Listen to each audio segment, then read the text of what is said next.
మధ్యకాలంలో మీరు ఎక్కువగా పబ్లిసిటీ విషయంలో తీసుకుంటే స్టెప్ కానీ సినిమాని ప్రమోట్ చేసుకోవడంలో ప్రతి ఒక్కళ్ళు మాట్లాడితే మీరు కొంత ట్రిక్కిష్గా కొంత కమర్షియల్గా కొన్ని రకరకాల విన్యాసాలు చేసి పబ్లిసిటీ పరంగా చేశారు.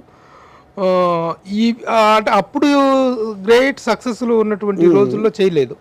ఇప్పుడు చేస్తున్నారంటే ఈ ట్రిక్స్ వల్ల సక్సెస్ వస్తుంది అనేటువంటిది అన్నది మరీ అంత అదవను కాదు. So the point is, annitlo there are all different facets of my personality.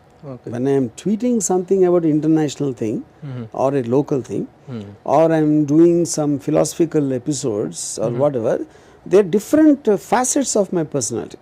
Okay, okay. So I am not doing all of them as a film director. That's only one part of it. Film director kanti only when it comes to promotion. Okay. Release appudu chestanu. Okay okay okay.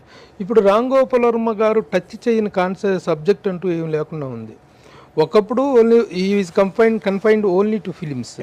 Later he confined himself to he has expanded himself to so many other areas of the society.